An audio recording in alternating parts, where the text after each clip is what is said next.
Welcome to San Francisco 49ers News. If you're a true 49ers fan and want to stay updated with all the latest news and insights, make sure to subscribe to our channel.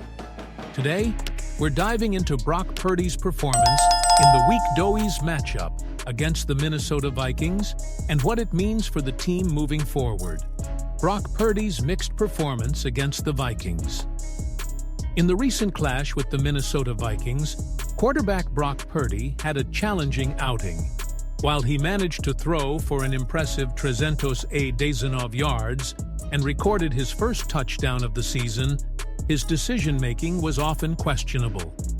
Purdy appeared uneasy in the pocket, struggling against Brian Flores's aggressive and complex defensive schemes. Purdy's difficulties were highlighted by 2 turnovers, a deflected interception that led to a Vikings touchdown on the following play, and a fumble where the ball simply slipped from his hands. These issues significantly contributed to the 49ers' fall to a record, joining an elite quarterback group. Despite these challenges, Purdy achieved a significant milestone. He recorded a passer rating of 100.3, marking his 15th game with a passer rating of at least 7.0 in just 28 regular season starts. This accomplishment makes him the 6th quarterback in NFL history to reach this milestone within their first 25 career games. Only Hall of Famer Kurt Warner, 16, and Patrick Mahomes, 18, have recorded more such games in their initial 25 outings. Purdy now shares this achievement with notable quarterbacks like Carson Palmer, Dak Prescott, and Tony Romo. Looking ahead, with 2 more starts before reaching 25 career games, Purdy has the opportunity to surpass this trio and potentially even Warner, with upcoming games against the Los Angeles Rams and the New England Patriots. However, Purdy's primary focus will likely be on finding consistency and helping the 49ers get back on track. As Purdy continues to develop, the 49ers will be looking for more steady performances to ensure they remain competitive in the league. His potential to break records is exciting, but the team's success will depend on his ability to deliver reliable results week in and week out. Jordan Mason's impressive start. In the absence of Christian McCaffrey, Jordan Mason has stepped up as the 49ers' starting running back, delivering an impressive performance. In just 2 games, Mason has rushed for 247 yards and scored 2 touchdowns, placing him 2nd in the NFL for rushing yards. With an average of 5 yards per carry, Mason's determination and explosive ability to break through defenses have been remarkable. If Mason maintains this pace throughout the season, he could potentially surpass Doise's 0 rushing yards. However, despite his strong start, there are concerns about the 49ers' running back situation. Challenges in the passing game.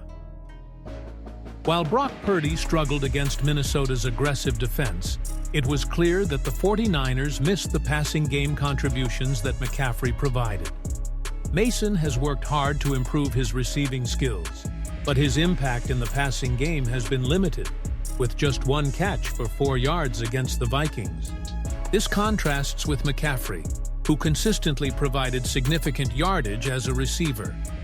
The absence of McCaffrey's dual-threat capability has affected the 49ers' offensive dynamics, as noted by both Purdy and tight end George Kittle. Kittle emphasized McCaffrey's value, stating, "Christian is the offensive MVP for a reason. He does everything in the passing game, in the running game." The lack of his presence has limited the 49ers' offensive versatility, making it challenging to replicate their previous success. Managing the workload.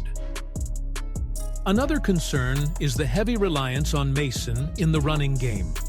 He carried the ball 20 times against the Vikings, following a 28 carry performance in the season opener against the New York Jets, the most by a 49ers running back under Shanahan. While Shanahan has expressed confidence in backups, Isaac Guerrero and Patrick Taylor Jr. Their contributions have been minimal. Guerrero recorded 0 yards on 1 carry, and Taylor did not participate in the offense against Minnesota. The question remains whether this workload is sustainable for Mason.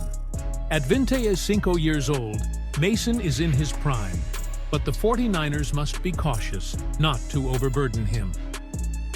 Looking ahead, the 49ers offense remains productive, scoring 49 points in the first 2 weeks, but it lacks the dominance seen with McCaffrey last year.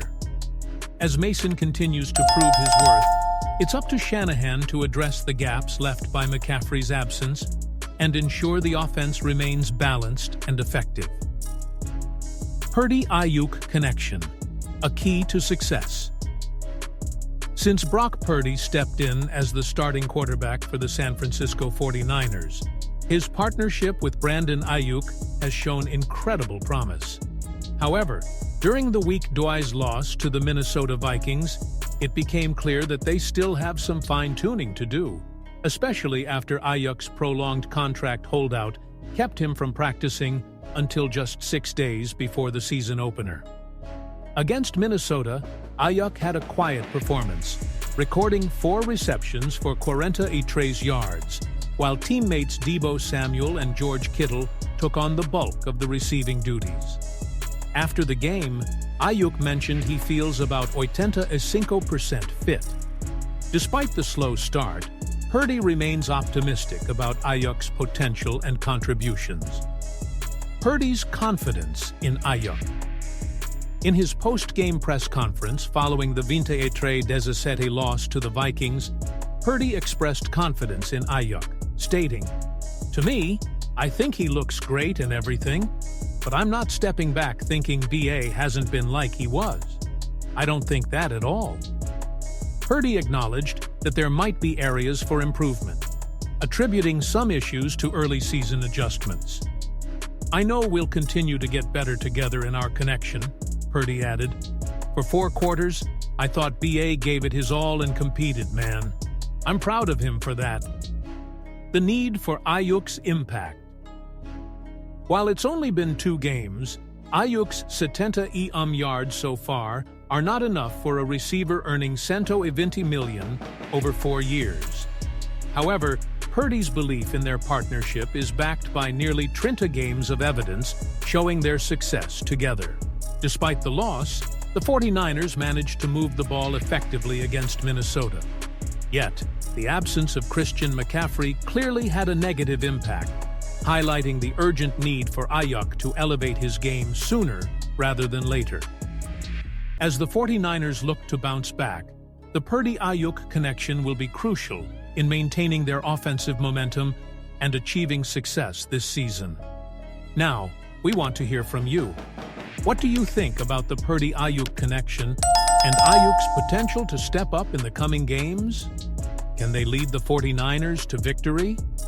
Share your thoughts in the comments below, and don't forget to subscribe for more exclusive updates and stories.